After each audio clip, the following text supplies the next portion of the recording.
পাশের বাড়ির ছেলেটা কখনো মেয়েদের দিকে তাকায় না। পাড়ার যুবতী মেয়েরা সবাই ভাবে সে আনরোমান্টিক। আমি একদিন জিজ্ঞেস করলাম, দাদা, তুমি প্রেম করো না? সে বেশ লজ্জা পেয়ে বলল, হঠাৎ এই প্রশ্ন? বললাম, জানতে ইচ্ছা করছে, করো নাকি? সে বলল, না, পছন্দের মেয়েটাকে এখনো বলতে পারিনি। বললাম, পছন্দের কেউ আছে তাহলে? কে সেই ভাগ্যবতী? সে বলল, অন্য কোনো দিন পরিচয় করিয়ে দিব।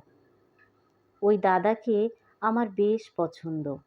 বর্তমান ছেলেরা যেখানে মেয়ে নিয়ে পাগল, সেখানে সে মেয়ে নিয়ে কোনো আগ্রহ দেখায় না।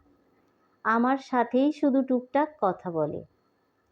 একদিন কথায় কথায় তাকে বললাম, তোমার কথা আমার উনিকে বলেছি। সে বলল, উনি বলতে? এই প্রশ্নে লজ্জা পেলাম।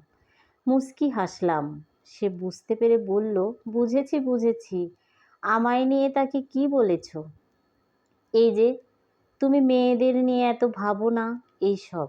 আমার দেখা তুমি একটা ভালো ছেলে। সে বলল, ও আচ্ছা, তবে শোনো মেয়ে, প্রেমিকের সাথে কখনো অন্য ছেলের গল্প করবে না। প্রেমিকার মুখে অন্য ছেলের কথা কোনো প্রেমিকই কখনো সহ্য করতে পারে না। এভাবে দিন যেতে লাগলো। ওনাদের বাসায় প্রায় প্রতিদিনই সময় কাটাতে যায়। ওনার মা মানে কাকিমার সাথে গল্পগুজব করি। একদিন কাকিমা বললেন, ছেলেটা আমার ভেতরে ভেতরে শেষ হয়ে যাচ্ছে। হকচকিয়ে জিজ্ঞেস করলাম, মানে? কাকিমা বললেন, মানে তো বলে না, শুধু বলে একটা মেয়েকে খুব ভালোবাসে। বললাম, ভালোবাসে তো বিয়ের ব্যবস্থা করে দাও। কাকিমা বললেন, তোর কি মনে হয় এসব বলিনি আমি?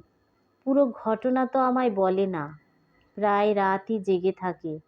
ইদানিং সিগারেটও ধরেছে। কেঁদে কেঁদে চোখ লাল করে ফেলে, ভাত খায় না। বললাম, দাদা ঘরে আছে না? দেখি আমায় কিছু বলে নাকি। তারপর ওনার ঘরে গেলাম। প্রচণ্ড অগোছালো ঘর। উনি ঘরে নেই। পড়ার টেবিলে একটা ডায়েরি। প্রকৃত সত্যটা পেলাম তার ডায়েরিতে। সেখানে লেখা, তোমায় না পাওয়ার এই যন্ত্রণা নিয়ে আমি কিভাবে বাঁচব। এই লাইনটার নিচে আমার নাম লেখা। শরীরে কাঁপুনির মতো তৈরি হলো। একে একে সব লেখা পড়লাম। কবে শাড়ি পরেছিলাম, কবে তার সাথে কথা বলিনি, সব ডায়েরিতে লিখে রেখেছে। তবে কি একটা ছেলেকে নরকের যন্ত্রণা দিলাম? এই দায়ভার থেকে কিভাবে আমার মুক্তি মিলবে?